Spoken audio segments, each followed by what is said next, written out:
series on the gift of tongues. ಅನ್ಯ ಭಾಷೆಗಳ ಕುರಿತಾದಂತ ಒಂದು ಅಧ್ಯಯನಕ್ಕಾಗಿ ನಾನು ಕರ್ತನಿಗೆ ಸ್ತೋತ್ರ ಮಾಡ್ತೇನೆ. While teaching you, I also learned so many things. ನಿಮ್ಮೆಲ್ಲರಿಗೂ ಬೋಧಿಸುವುದರ ಮೂಲಕ ನಾನು ಸಹ ಅನೇಕ ಸಂಗತಿಗಳನ್ನು ಕಲಿತಾ ಇದ್ದೇನೆ. And I praise God, we could clear a lot of doubts, questions and comments also. ಮತ್ತು ಇದರ ವಿಷಯವಾಗಿರುವಂತಹ ಸಂಶಯಗಳು, ಪ್ರಶ್ನೆಗಳು ಮತ್ತು ಅನೇಕ ಕಾಮೆಂಟ್ಸ್ ಗಳಿಗೆ ಸಹ ನಾವು ಉತ್ತರಿಸ್ತಾ ಬಂದಿದ್ದೇವೆ. I want to thank Pastor Sunanda. She was patiently translating for me. So today also she is tired, but she's there always. Praise God. Tired ಆಗಿದ್ರು ಕೂಡ ನನಗೋಸ್ಕರ ಯಾವಾಗಲೂ ಟ್ರಾನ್ಸ್ಲೇಟ್ ಮಾಡ್ತಾ ಇದ್ದಾರೆ. ದೇವರಿಗೆ ಸ್ತೋತ್ರ. Thank you so much, Pastor. Praise God. So today we'll go into the subject of salvation. ಈ ದಿನ ನಾವು ರಕ್ಷಣೆ ಎನ್ನುವಂತದರ ವಿಷಯದ ಬಗ್ಗೆ ನಾವು ಧ್ಯಾನ ಮಾಡಲಿಕ್ಕೆ ಹೋಗ್ತೇವೆ. So we are going to start a new series called Foundations of Our Faith.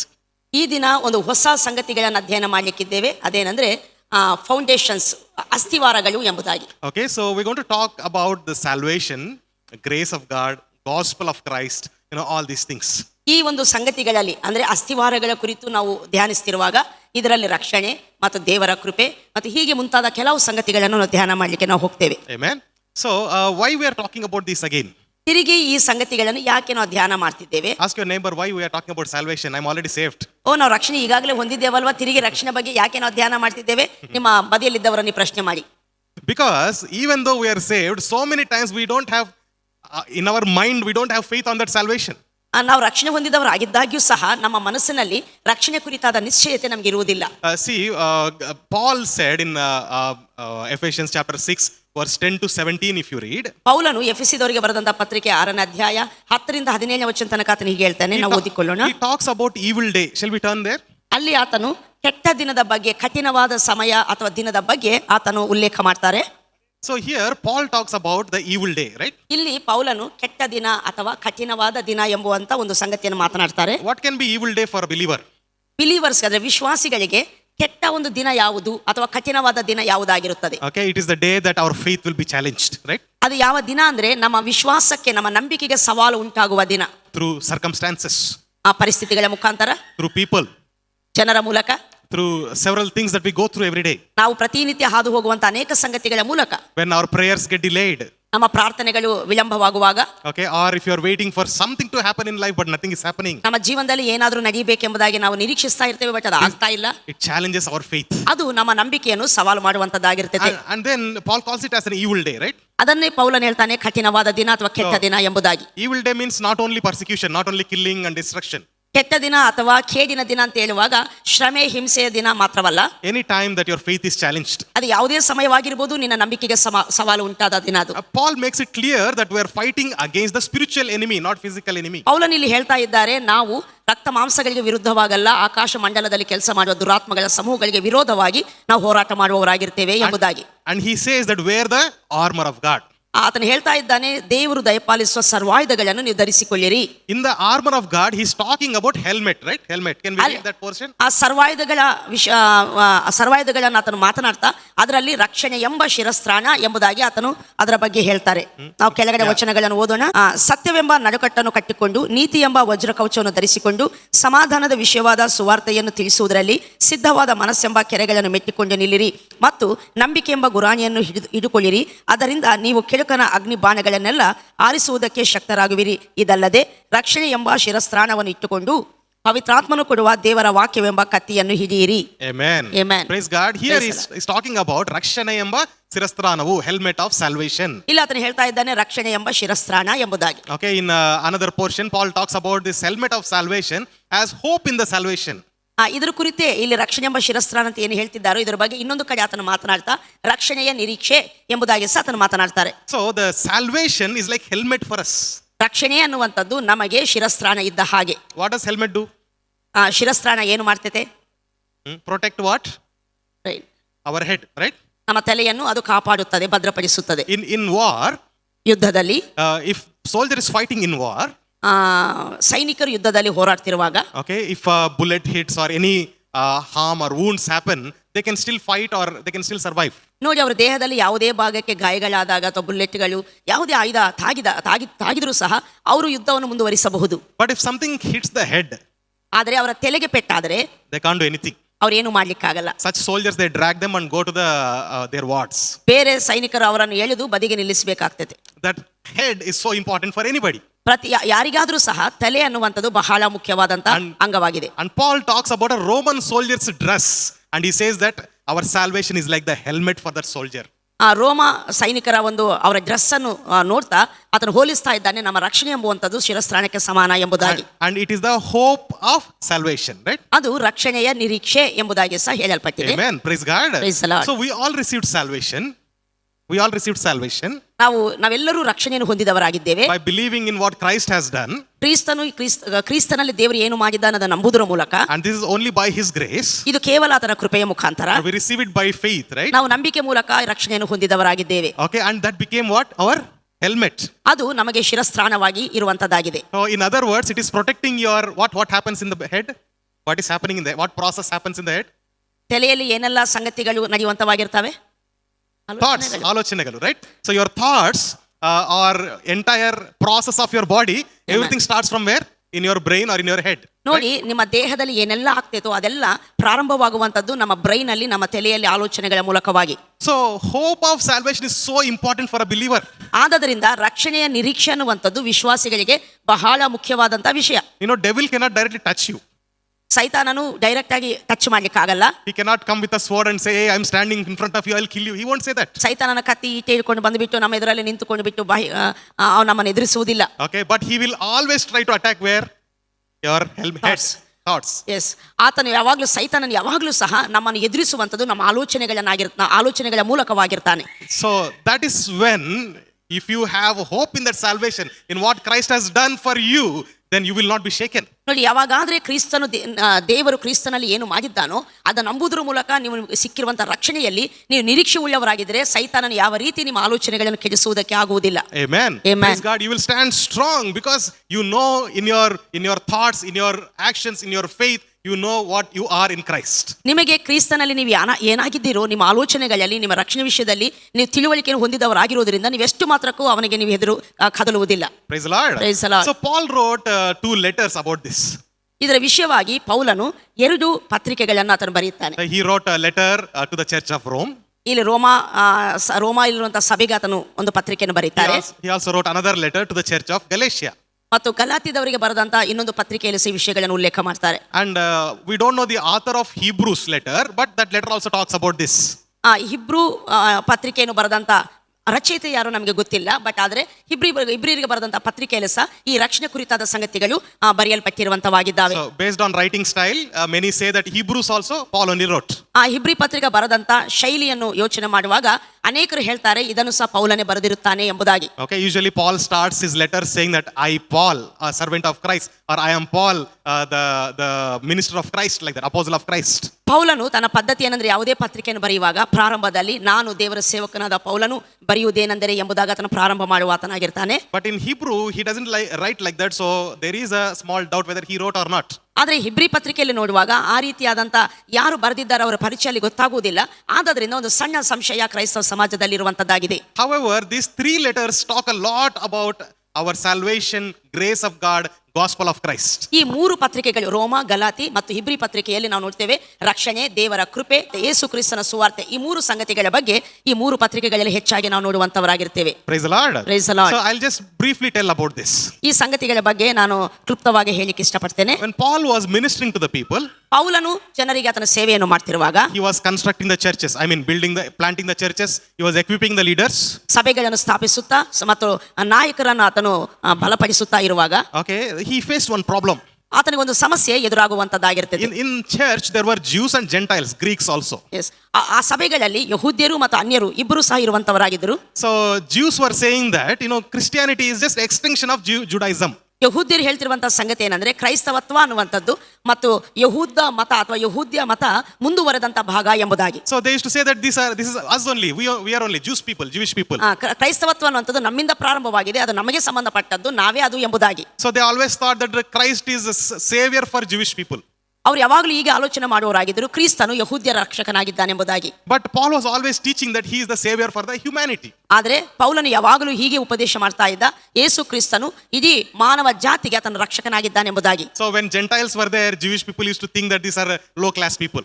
ಯಾವಾಗಾದ್ರೆ ಯಹೂದ್ಯರು ಅವರ ಮಧ್ಯದಲ್ಲಿ ಅನ್ಯ ಜನರಿದ್ದಾಗ ಇವರು ಕಡಿಮೆಯಾದ ಜನ ಎಂಬುದಾಗಿ ಅವರ ಬಗ್ಗೆ ಯೋಚನೆ ಮಾಡ್ತಾ ಇದ್ರು. And Gentiles used to think that these people are too proud, they don't belong to us. ಆದ್ರೆ ಅನ್ಯ ಜನರು ಯಹೂದ್ಯರುಗಳ ಬಗ್ಗೆ ಒಂದು ಆಲೋಚನೆ ಅವರಿಗಿತ್ತು. ಅದೇನಂದ್ರೆ ಇವರು ಬಹಳ ಅಹಂಕಾರಿಗಳಾದಂತಹ ವ್ಯಕ್ತಿಗಳು, ಇವರ ಮಧ್ಯದಲ್ಲಿ ಇರೋದು ಸರಿಯಾಗುವುದಿಲ್ಲ ನಮಗೆ ಎಂಬುದಾಗಿ. So they always had some clashes.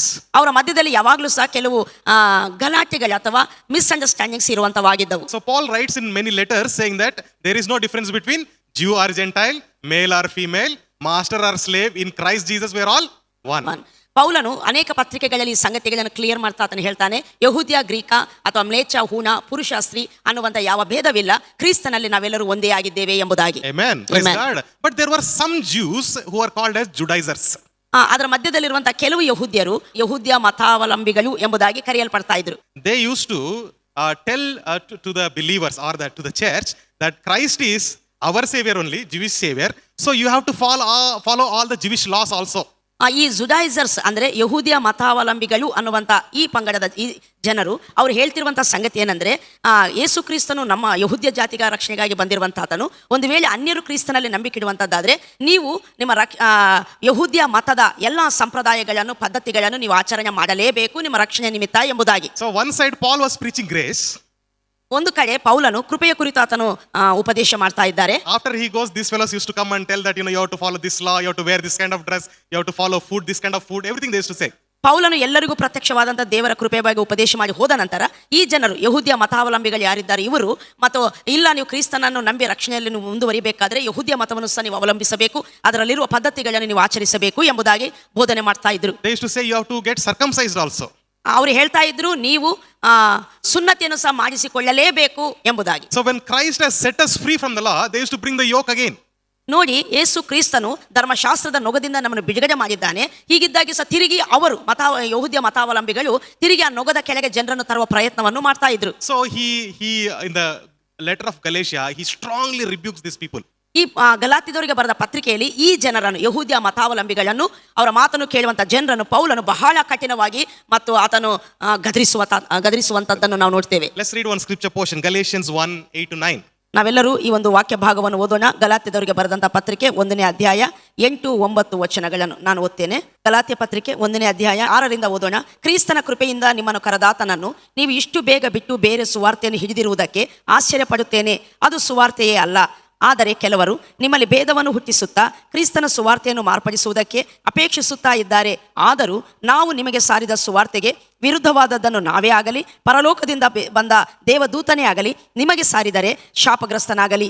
ನೀವು ಸ್ವೀಕರಿಸಿದ ಸುವಾರ್ತೆಗೆ ವಿರುದ್ಧವಾದದ್ದನ್ನು ಯಾವನಾದರೂ ನಿಮಗೆ ಸಾರಿದರೆ ಅವನು ಶಾಪಗ್ರಸ್ತನಾಗಲಿ ಎಂದು ನಾವು ಮೊದಲು ಹೇಳಿದಂತೆಯೇ ಈಗಲೂ ನಾನು ತಿರುಗಿ ಹೇಳುತ್ತೇನೆ. Amen. Praise the Lord. Praise the Lord. See how strong his rebuke was, right? ಇಲ್ಲಿ ನೋಡಿ ಎಷ್ಟು ಕಠಿಣವಾಗಿ ಆತನು ಗದರಿಸ್ತಾ ಇದ್ದಾನು. He says that if you bring some other gospel than what I preached, you'll be cursed, he says. ನೋಡಿ, ನಾನು ಸಾರಿದ ಸುವಾರ್ತೆಗೆ ವಿರುದ್ಧವಾಗಿ ಬೇರೆ ಸುವಾರ್ತೆ, ಅದಲ್ಲದೆ ಬೇರೆದನ್ನು ನೀವು ಯಾರಾದರೂ ನಿಮಗೆ ಬೋಧಿಸುವಂತದ್ದಾದ್ರೆ ಅವನು ಶಾಪಗ್ರಸ್ತನಾಗಲಿ ಎಂಬುದಾಗಿ ಹೇಳ್ತಾ ಇದ್ದಾನೆ. Praise the Lord. Praise the Lord. Because he was constantly facing this battle. ಈ ಜುಡೈಸರ್ಸ್ ಅಂದ್ರೆ ಯಹೂದ್ಯ ಮತಾವಲಂಬಿಗಳ ಮೂಲಕವಾಗಿ ಈತನು ಈ ಒಂದು ಹೋರಾಟವನ್ನು ಎದುರಿಸ್ತಾ ಇದ್ದ. So he called them as foolish people. ಆ ಜನರನ್ನು ಪೌಲನು ಹೀಗೆ ಕರೀತಾ ಇದ್ದ, ಮೂರ್ಖರಾದ ಜನರೆಂಬುದಾಗಿ. And he says that you are enticed by Satan himself, he says. ಅವರು ಸೈತಾನನ ಮೂಲಕ ವಂಚಿಸಲ್ಪಟ್ಟ ಜನರು ಎಂಬುದಾಗಿ. Okay, so he was so against it. ಆತನು ಪೌಲನ ಈ ಸಂಗತಿಗಳಿಗೆ ಬಹಳ ವಿರುದ್ಧವಾಗಿ ಹೋಗ್ತಾ ಇದ್ದ. Okay, that it is almost as if like he wants to chase them away. ಅವರನ್ನು ಆತನು ಹೇಗೆ ಹೇಳ್ತಿದ್ದ ಅಂದ್ರೆ ಅವರನ್ನು ಹೊರಗಿಸಿ ಬಿಡಿರಿ ಎಂಬುದಾಗಿ, ನಿಮ್ಮ ಮಧ್ಯದಿಂದ ಹೊರಗಿಸಿ ಬಿಡಿರಿ ಎಂಬುದಾಗಿ ಆತನು ಹೇಳ್ತಾ ಇದ್ದ. We see that happening in our days also. ನಾವು ಅಂತ ಜನರನ್ನು, ಅಂತ ಸಂಗತಿಗಳನ್ನು ನಮ್ಮ ದಿನಗಳಲ್ಲಿ ಸಹ ನಾವು ಕಾಣ್ತಾ ಇರ್ತೇವೆ. Okay, so when on one side they will be preaching saying that we are saved by grace through faith. ಒಂದು ಕಡೆ ಇಂಥ ಜನರು ಒಂದು ಕಡೆ ಹೀಗೆ ಹೇಳ್ತಾರೆ, ನಾವು ದೇವರ ಕೃಪೆಯಿಂದ ನಂಬಿಕೆ ಮೂಲಕ ರಕ್ಷಣೆ ಹೊಂದಿದವರಾಗಿದ್ದೇವೆ ಎಂಬುದಾಗಿ. Okay, but you have to do some things so that your salvation will be there, otherwise everything is gone. ನೋಡಿ, ನಿಮ್ಮ ರಕ್ಷಣೆಯಲ್ಲಿ ನೀವು ಹೊಂದಬೇಕಾದ್ರೆ, ಅದು ಪರಿಪೂರ್ಣವಾಗಬೇಕಾದ್ರೆ ಬೇರೆ ಕೆಲವು ಸಂಗತಿಗಳನ್ನು ಸಹ ನೀವು ಮಾಡಲೇಬೇಕೆಂಬುದನ್ನು ಸಹ ಅವರು ಹೇಳ್ತಾ ಇರ್ತಾರೆ. So one day I made a small video, 1 minute short video about salvation. ನಾನು ಒಂದು ದಿನ 1 ನಿಮಿಷದ ಒಂದು ಶಾರ್ಟ್ ಸಣ್ಣ ವಿಡಿಯೋವನ್ನು ನಾನು ರಕ್ಷಣೆ ಕುರಿತು ನಾನು ಮಾಡಿದೆ. And somebody commented below that, Pastor, you are preaching wrong. ಒಬ್ಬ ವ್ಯಕ್ತಿ ಅದಕ್ಕೆ ಪ್ರತಿಕ್ರಿಯಿಸುತ್ತಾ ಒಂದು ಕಾಮೆಂಟ್ ಅನ್ನು ಹಾಕಿದ್ರು, ನೀವೇನು ಬೋಧಿಸ್ತಿದ್ದೀರೋ ಅದು ತಪ್ಪಾಗಿದೆ ಎಂಬುದಾಗಿ. How can Christ do everything? ಹೇಗೆ ಕ್ರಿಸ್ತನು ಎಲ್ಲವನ್ನು ಮಾಡಿದ್ದಾನೆ? He did 90%, 10% we should do, no? ಆತನು 90% ಮಾಡಿದ್ದಾನೆ, 10% ನಾವು ಮಾಡ್ಬೇಕಲ್ವಾ? At least 10% can we do or not? He's asking. ನಾವು ಕನಿಷ್ಠ 10% ಆದ್ರೂ ನಮ್ಮ ರಕ್ಷಣೆಗಾಗಿ ಮಾಡ್ಬೇಕಲ್ವಾ? ಇಲ್ಲದಿದ್ರೆ ಹೇಗೆ ಮಾಡ್ಬೇಕಲ್ವಾ? ಮಾಡ್ಬೇಕಲ್ಲ. See, this teaching is, exponentially increased in this world now. ಈ ದಿನಗಳಲ್ಲಿ ಸಹ ಈ ಒಂದು ತಪ್ಪಾದ ಉಪದೇಶ ಈ ವಿಷಯಗಳಲ್ಲಿ ಮತ್ತೆ ಎಲ್ಲಾ ಕಡೆ ಹರಡಿಕೊಳ್ತಿರುವಂತದ್ದನ್ನು ನಾವು ನೋಡ್ತೇವೆ. In our place Anantapur, I went to one church. ನಮ್ಮ ಪ್ಲೇಸ್ ಆಗಿರುವಂತಹ ಅನಂತಪುರದಲ್ಲಿ ಒಂದು ಚರ್ಚ್ಗೆ ನಾನು ಹೋಗಿದ್ದೆ. So it seems something happened in that church in that week. ಆ ಒಂದು ವಾರದಲ್ಲಿ ಆ ಚರ್ಚಲ್ಲಿ ಏನೋ ನಡೆದಿತ್ತು. So based on that, the preaching was going on, Sunday service was going on. ಆ ಸಂಗತಿ ಆಧಾರದಿಂದ ಭಾನುವಾರ ಆರಾಧನೆಯಲ್ಲಿ ಪ್ರಸಂಗ ಮತ್ತು ಮಾಡಲ್ಪಡ್ತಾ ಇತ್ತು. Somebody from Chennai came to preach in that church because church had problems. ಆ ಸಭೆಯಲ್ಲಿ ಸಮಸ್ಯೆಗಳು ಉಂಟಾದದರಿಂದ ಚೆನ್ನೈಯಿಂದ ಒಂದು ಪ್ರಸಂಗಿ ಬಂದುಬಿಟ್ಟು ಆ ಸಮಸ್ಯೆಗಳ ಪರಿಹಾರಕ್ಕೋಸ್ಕರ ಏನು ಗೊತ್ತಿಲ್ಲ ಅದರ ಸಂಬಂಧವಾಗಿ ಅವರು ಉಪದೇಶ ಮಾಡ್ತಾ ಇದ್ರು. So from beginning till the end, what he told is, you guys are going to hell. ಆತನ ಅಲ್ಲಿ ಹೇಳ್ತಿರುವಂತ ಸಂಗತಿ ಏನಂದ್ರೆ ಪ್ರಾರಂಭದಿಂದ ಅಂತ್ಯದ ತನಕ ನೀವು ನರಕಕ್ಕೆ ಹೋಗ್ತೀರಿ ಎಂಬುದನ್ನು ಆತನು ಹೇಳ್ತಾನೆ ಇದ್ದ. He was preaching so violently, hey, Lord is speaking, you did false, you will go to hell. ಆತನ ಬಹಳ ಮತ್ತು ತೀವ್ರವಾಗಿ ಆತನ ಬೋಧಿಸ್ತಾ ಇದ್ದ, ದೇವರು ನಿಮ್ಮ ಹತ್ರ ಮಾತಾಡ್ತಿದ್ದಾನೆ, ನೀವು ನರಕಕ್ಕೆ ಹೋಗ್ತೀರಿ ಎಂಬುದಾಗಿ. And everybody was clapping for that. ಅದಕ್ಕೋಸ್ಕರ ಸಜ್ಜನರು ಚಪ್ಪಾಳೆಯನ್ನು ಹೊಡಿತಾ I ಇದ್ರು. was scratching my head. ನಾನು ನನ್ನ ತಲೆಯನ್ನು ಕೆರಕೊಳ್ತಾ ಇದ್ದೆ. ಹೋಗಲಿಲ್ಲ, ಬೈತಾ ಇದ್ದಾರೆ. He's scolding you, can't you understand? They're clapping the ನಿಮ್ಗೆ ಅರ್ಥ ಆಗ್ತಾ ಇಲ್ವಾ, ಅವ್ರು ನಿಮ್ಮನ್ನು ಹೊಗಳ್ತಾ ಇಲ್ಲ, ನಿಮ್ಮನ್ನು ಬೈತಾ ಇದ್ದಾರೆ, ಅದಕ್ಕೆ ಸಹ ನೀವು ಕ್ಲಾಪ್ಸ್ ಆಗ್ತಿರಲ್ವಾ ಎಂಬುದಾಗಿ. Okay, towards the end I got a chance to pray. ಕಡೆಯದಾಗಿ ನನಗೆ ಪ್ರಾರ್ಥನೆ ಮಾಡ್ಲಿಕ್ಕೆ ಅವಕಾಶ ಕೊಡಲ್ಪಟ್ಟಿತ್ತು. I prayed everything against what he spoke because it's against the word of God. ಅವರು ಏನು ಪ್ರಸಂಗ ಮಾಡಿದರೋ ಅದಕ್ಕೆ ವಿರುದ್ಧವಾಗಿ ನಾನು ಪ್ರಾರ್ಥನೆ ಮಾಡಿದೆ. ಕಾರಣವೇನೆಂದರೆ ಅವರು ಮಾಡಿರುವಂತಹ ಪ್ರಸಂಗ ಎಲ್ಲ ದೇವರ ವಾಕ್ಯಕ್ಕೆ ವಿರುದ್ಧವಾಗಿತ್ತು. Praise the Lord. Praise the Lord. Galatians 3:1 ಓದೋಣ. ಗಲಾತಿ ಪತ್ರಿಕೆ 3ನೇ ಅಧ್ಯಾಯ 1ನೇ ವಚನವನ್ನು ಸಹ ನಾವು ಓದಿಕೊಳ್ಳೋಣ. ಎಲೆ ಬುದ್ಧಿ ಇಲ್ಲದ ಗಲಾತ್ಯದವರೇ, ಯಾರು ನಿಮ್ಮನ್ನು ಮರಳುಗೊಳಿಸಿದರು?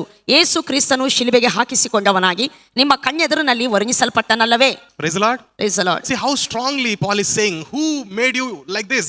How foolish people, he says.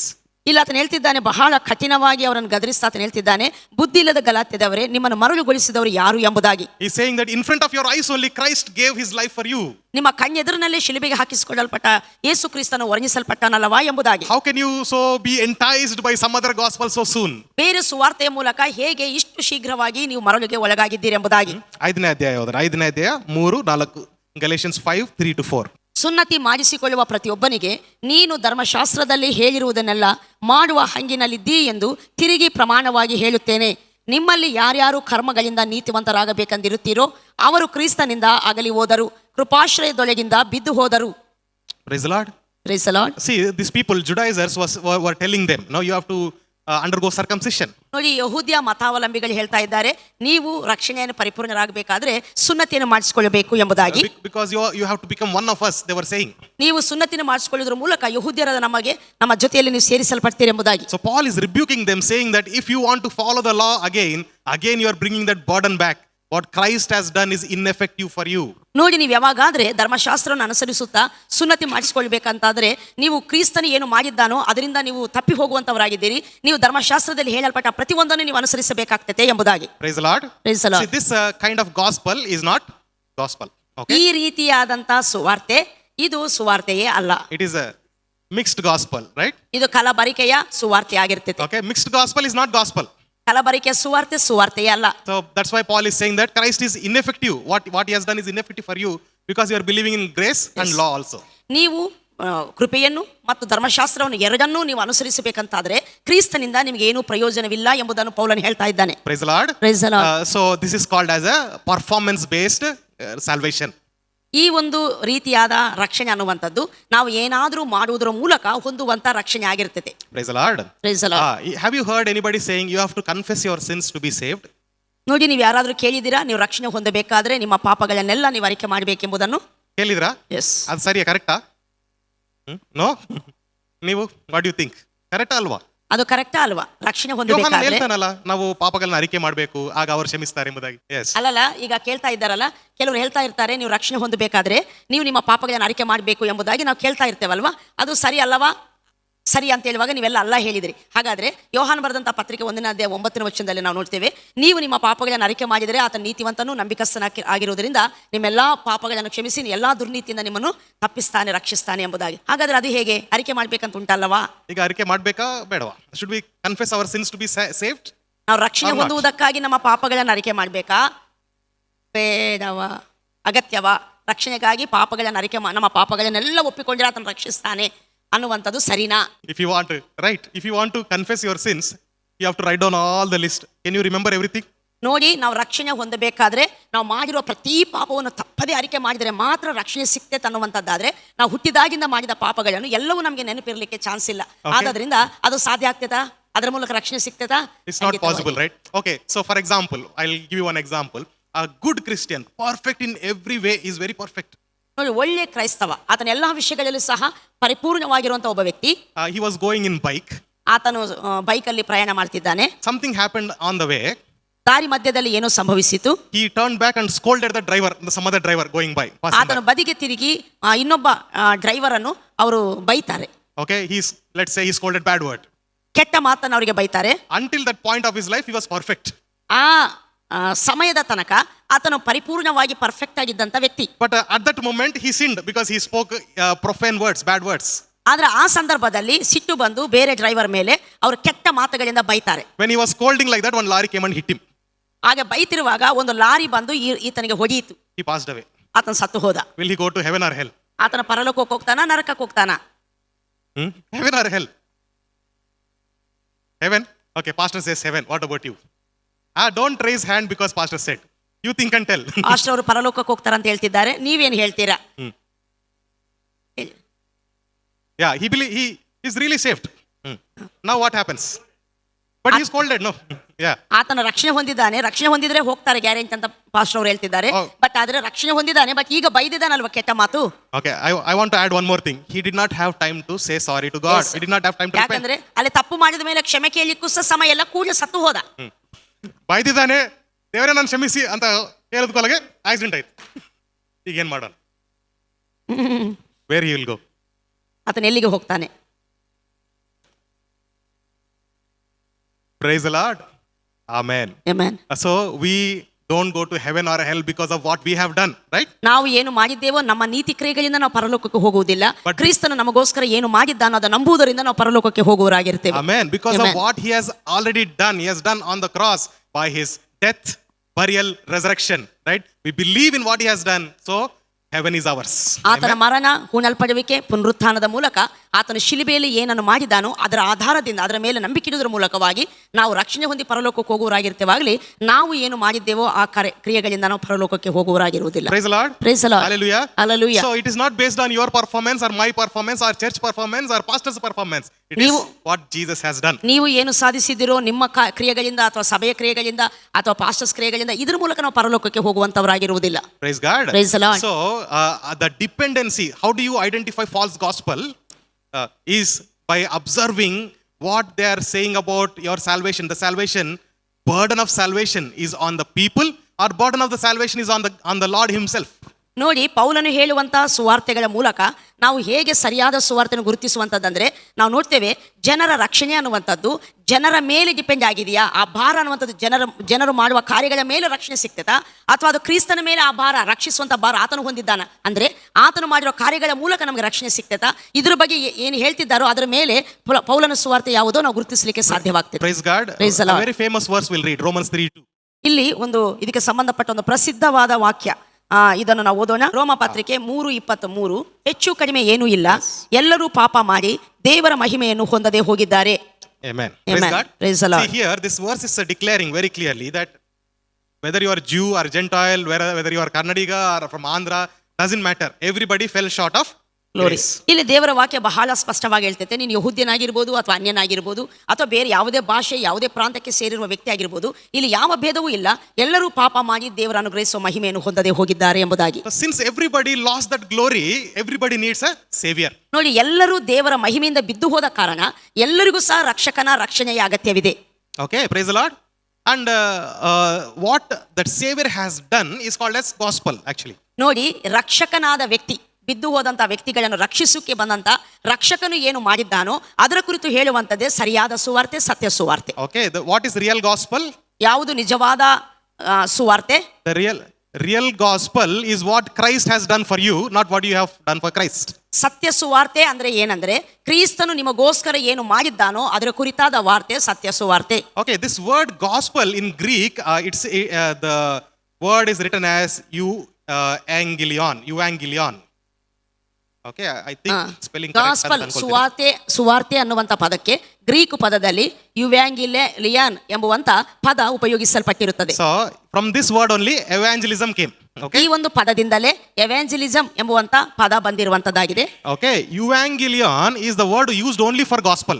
ಯುವ್ಯಾಂಗಿಲಿಯೋನ್ ಎಂಬುವಂತ ಈ ಪದ ಸುವಾರ್ತೆಗೆ ಮಾತ್ರ ಉಪಯೋಗಿಸುವಂತ ಪದವಾಗಿರುತ್ತದೆ. Okay, so in English gospel means what? Good news, right? ನೋಡಿ, ಆಂಗ್ಲ ಪದದಲ್ಲಿ ನಾವು ನೋಡುವಂತದ್ದಾದ್ರೆ ಗಾಸ್ಪಲ್ ಅಂದ್ರೆ ಅದರ ಅರ್ಥ ಶುಭ ವಾರ್ತೆ ಅಥವಾ ಗುಡ್ ನ್ಯೂಸ್ ಎಂಬುದಾಗಿ ಹೇಳಲ್ಪಡ್ತದೆ. So in English or even in Kannada or Telugu, the word for gospel is made very simple. It's like good news. ಇಂಗ್ಲಿಷಲ್ಲಾಗಲಿ, ಕನ್ನಡದಲ್ಲಾಗಲಿ, ತೆಲುಗುನಲ್ಲಾಗಲಿ ಈ ನಮ್ಮ ಭಾಷೆಗಳಲ್ಲಿ ಸುವಾರ್ತೆ ಅನ್ನುವಂಥದ್ದನ್ನು ಬಹಳ ಸರಳವಾದ ಪದದಿಂದ ಅದು ಒಳ್ಳೆಯ ವಾರ್ತೆ ಎಂಬುದಾಗಿ ಒಂದು ಸರಳವಾದ ಪದ, ಕಾಮನ್ ಆದಂಥ ಪದ ಉಪಯೋಗಿಸಲ್ಪಟ್ಟಿದೆ. See, for example, cricket is going on, India won against Pakistan. It's a good news.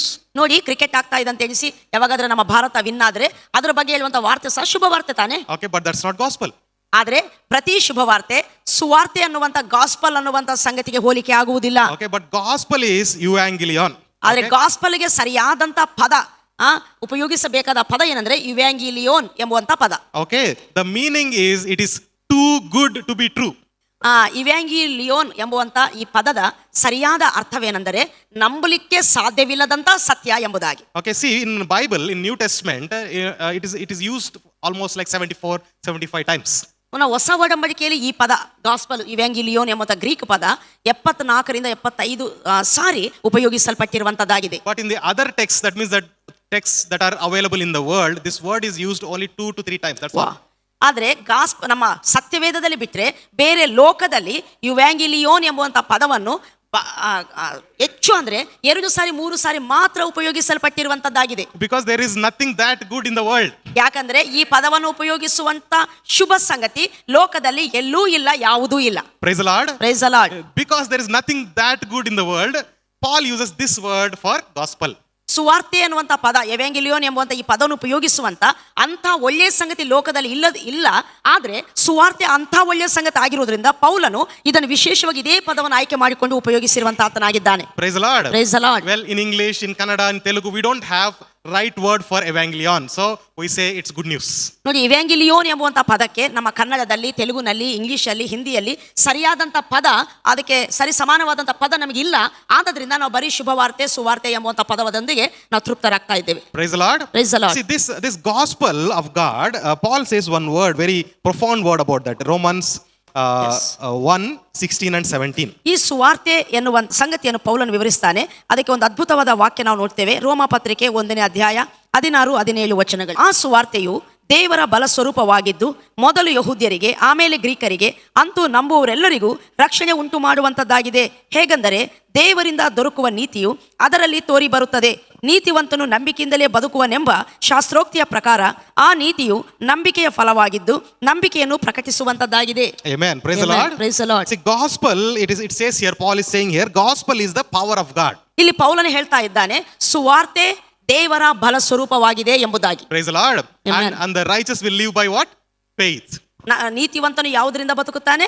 ನಂಬಿಕೆಯ ಮೂಲಕ. Praise God. The gospel is the power of God. ಸುವಾರ್ತೆಯು ದೇವರ ಬಲ ಸ್ವರೂಪವಾಗಿದೆ. Okay, and Peter testifies to it, saying that you are made alive with the incorruptible seed. ಪೇತ್ರನು ಒಂದು ಸಂಗತಿಯನ್ನು ಹೇಳ್ತಾನೆ, ನೀವು ನಾಶವಾಗದ ಬೀಜದಿಂದ ಹುಟ್ಟಿದವರಾಗಿದ್ದೀರಿ ಎಂಬುದಾಗಿ. Praise the Lord. The gospel is the power of God or the seed of God that made us alive. ನೋಡಿ, ಸುವಾರ್ತೆಯು ಅದು ದೇವರ ಬಲ ಸ್ವರೂಪವಾಗಿದೆ ಮತ್ತು ನಮ್ಮನ್ನು ಬದುಕಿಸುವುದಕ್ಕೆ, ನಮಗೆ ಜನ್ಮ ಕೊಡುವಂತ ನಾಶವಾಗದ ಬೀಜವಾಗಿದೆ. Praise God. Praise the Lord. And the gospel is nothing but the grace of God. ನೋಡಿ, ಸುವಾರ್ತೆ ಅನ್ನುವಂಥದ್ದು ಆ ದೇವರ ಕೃಪೆಯಲ್ಲದೆ ಬೇರೊಂದು ಅಲ್ಲ. Praise the Lord. What is grace? ಕೃಪೆ ಅಂದ್ರೆ ಏನು? Romans 11:6. Okay, ಓದೋಣವಾ? ಕೃಪೆ ಅಂದ್ರೆ ಏನು ಎಂಬುದಾಗಿ ಈ ಒಂದು ವಾಕ್ಯವನ್ನು ಓದೋಣ. ರೋಮ 11:6. ಕೃಪೆಯಿಂದ ಆದುಕೊಂಡನು ಅಂದ ಮೇಲೆ ಪುಣ್ಯಕ್ರಿಯೆಗಳ ಕಾರಣದಿಂದ ಆದುಕೊಳ್ಳಲಿಲ್ಲವಷ್ಟೇ. ಹಾಗಲ್ಲದ ಪಕ್ಷಕ್ಕೆ ಕೃಪೆಯನ್ನು ಇನ್ನು ಕೃಪೆಯನ್ನು ಅನ್ನುವುದಕ್ಕೆ ಆಗುವುದಿಲ್ಲ. Praise the Lord. Praise the Lord. See, grace is not by our works. ನೋಡಿ, ಕೃಪೆ ಅಂದರೆ ಅದು ನಮ್ಮ ಪುಣ್ಯಕ್ರಿಯೆಗಳಿಂದ ಅಲ್ಲ. Okay, so what is it if it is not by our works? ಒಂದು ವೇಳೆ ಅದು ನಮ್ಮ ಪುಣ್ಯಕ್ರಿಯೆಗಳಿಂದ ಅಲ್ಲ ಅಂದ್ರೆ ಮತ್ತೆ ಏನಾಗಿದೆ? It is the gift of God, right? ಇದು ದೇವರ ವರವಾಗಿದೆ. Okay, it is a free gift given to the humanity. ನೋಡು, ಮನುಷ್ಯ ಜಾತಿಗೆ ಮಾನವರಿಗೆ ದೇವರು ಕೊಟ್ಟಂತ ಉಚಿತಾರ್ಥವಾದ ವರ ಕೃಪೆಯಾಗಿದೆ. Praise the Lord. Praise the Lord. It is not from our works. ಇದು ನಮ್ಮ ಕ್ರಿಯೆಗಳಿಂದ ಉಂಟಾದದ್ದಲ್ಲ. If it is from our works, then it is not grace. ಒಂದು ವೇಳೆ ಅದು ನಮ್ಮ ಪುಣ್ಯ ಕ್ರಿಯೆಗಳಿಂದ ಉಂಟಾದದ್ದಾದ್ರೆ ಅದು ಕೃಪೆ ಅಲ್ಲ. If it is not grace, then it is not gospel that you are hearing. ಒಂದು ವೇಳೆ ಅದು ಕೃಪೆ ಅಲ್ಲದಿದ್ರೆ ನೀವು ಕೇಳ್ತಿರುವಂತದ್ದು ಅದು ಸುವಾರ್ತೆಯೇ ಅಲ್ಲ. Praise the Lord. Praise the Lord. See, ಕ್ರಿಯೆಗಳಿಂದ ಇರುವುದಾದ್ರೆ ಅದು ಕೃಪೆ ಅಲ್ಲ. ಕೃಪೆ ಅಲ್ಲ ಅಂತಂದ್ರೆ ಅದು ಸುವಾರ್ತೆ ಅಲ್ಲ. Praise the Lord. It is Praise not the Lord. gospel at all, right? ನೋಡಿ, ಪುಣ್ಯ ಕ್ರಿಯೆಗಳಿಂದ ಅಲ್ಲ, ಪುಣ್ಯ ಕ್ರಿಯೆಗಳಿಂದ ಅಂದ್ರೆ ಪುಣ್ಯ ಕ್ರಿಯೆಯಿಂದಲೇ ನಮ್ಮ ರಕ್ಷಣೆ ಅಂದ್ರೆ ಅದು ಕೃಪೆ ಅಲ್ಲ. ಕೃಪೆ ಇಲ್ಲ ಅಂತ ಹೇಳುವಂತದ್ದಾದ್ರೆ ಅದು ಸುವಾರ್ತೆನೇ ಅಲ್ಲ. Okay, one beautiful example. During the pre-final examinations, I got 33 marks in Hindi. ನಾನು ಪ್ರೀ ಫೈನಲ್ ಎಕ್ಸಾಮ್ಸ್ಗೆ ಮುಂಚೆ ಒಂದು ಎಕ್ಸಾಮ್ನಲ್ಲಿ ಹಿಂದಿಯಲ್ಲಿ ಜಸ್ಟ್ 33 ಮಾರ್ಕ್ ಮಾತ್ರ ನನಗೆ ಸಿಕ್ಕಿತ್ತು. Okay, that time our teacher, instead of scolding me, she corrected me, but she put +2 and wrote grace marks. ಆ ಟೈಮಲ್ಲಿ ನನ್ನ ಟೀಚರು ನನಗೆ ಬುದ್ಧಿ ಹೇಳಿದರು, ಬಟ್ ಆದರೆ ನನ್ನನ್ನು ಬೈಯದೆ ಅಲ್ಲಿ 33 ಮಾರ್ಕು +2 ಗ್ರೇಸ್ ಮಾರ್ಕ್ಸ್ ಎಂಬುದಾಗಿ ಬರೆದಿದ್ರು. Okay, praise God. Praise the Lord. Teachers ಇದ್ರಾ ಯಾರಾದರೂ? No ಟೀಚರ್ teachers ಇದ್ದೀರಾ? here? Okay. That is what grace mark is. You just add 2 more marks. ಪಾಪ ಇವರು ಪಾಸ್ ಆಗ್ತಾರೆ ಅಂತ. ಪಾಸ್ ಆಗ್ತಾರಲ್ಲ ಅಂತ ಹೇಳ್ಬಿಟ್ಟು ಜಸ್ಟ್ 2 ಮಾರ್ಕನ್ನು ಯಾಡ್ ಮಾಡಿದ್ರಲ್ವಾ, ಅದುವೇ ಕೃಪೆಯಿಂದ ಕೊಟ್ಟಿರುವಂತಹ ಮಾರ್ಕ್ಸ್ ಆಗಿದೆ. Praise the Lord. Praise the Lord. The grace of Jesus Christ is, ಯೇಸು ಕ್ರಿಸ್ತನ ಕೃಪೆ ಏನೆಂದರೆ my marks are 0. ನನ್ನ ಮಾರ್ಕ್ಗಳು 0 ಆಗಿದ್ದವು. But instead of me, he wrote the test. ನನ್ನ ಬದಲಾಗಿ ಆತನೇ ಎಕ್ಸಾಮ್ ಅನ್ನು ಬರೆದ. And he gave 100 marks. ಆತನ 100 ಮಾರ್ಕ್ಗಳನ್ನು ನನಗೆ ಕೊಟ್ಟ. Praise the Lord. Praise the Lord. That is his grace. ಅದೇ ಆತನ ಕೃಪೆಯಾಗಿದೆ. Grace means God giving to us what we don't deserve. ನಾವು ಯಾವುದಕ್ಕೆ ಯೋಗ್ಯರು ಅರ್ಹರು ಅಲ್ಲವೋ ಅದನ್ನು ದೇವರೇ ಕೊಟ್ಟಿರುವಾಗ ಅದು ಕೃಪೆ ಎಂಬುದಾಗಿ ಹೇಳಲ್ಪಡ್ತೈತೆ. Hallelujah. Praise the Lord. Grace is God giving to us what we don't deserve. ಕೃಪೆ ಅಂದ್ರೆ ನಾವು ಯಾವುದಕ್ಕೆ ಅರ್ಹರಲ್ಲವೋ ಅದನ್ನು ದೇವರು ಕೊಟ್ಟಿರುವಾಗ ಅದು ಕೃಪೆ ಎಂಬುದಾಗಿ ಹೇಳಲ್ಪಡ್ತೈತೆ. Praise the Lord. Praise the Lord. Grace is God taking the burden of salvation upon himself. ಕೃಪೆ ಅಂದ್ರೆ ರಕ್ಷಣೆಯನ್ನು ಕೊಡುವಂತ ಭಾರವನ್ನು ಕರ್ತನು ತಾನೇ ತನ್ನ ಮೇಲೆ ಹಾಕಿಕೊಂಡಿರುವಂತದ್ದನ್ನೇ ಕೃಪೆ ಎಂಬುದಾಗಿ ಹೇಳಲಾಗ್ತದೆ. Praise the Lord. Praise the Lord. So how to identify false gospel?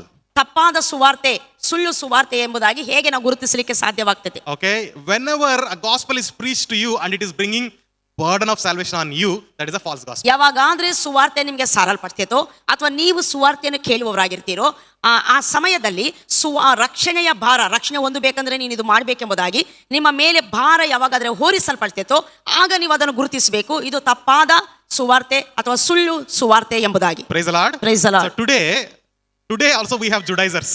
ಈ ದಿನಗಳಲ್ಲಿ ಸಹ ಯಹೂದ್ಯ ಮತಾವಲಂಬಿಗಳ ತರ ಇರುವಂತಹ ಜನರು ನಮ್ಮ ಮಧ್ಯದಲ್ಲಿದ್ದಾರೆ. They are not from Jewish background. They are Gentiles only. ಅವರೇನು ಯಹೂದ್ಯ ಜಾತಿಯ ಬ್ಯಾಕ್ಗ್ರೌಂಡ್ ಇರುವಂತವರಲ್ಲ, ಅವರು ಅನ್ಯರಾದ ನಮ್ಮಂತ ಅನ್ಯರಿಂದ ಬಂದಂತ ವ್ಯಕ್ತಿಗಳೇ. But they think that they are from Jewish background and bring all the law.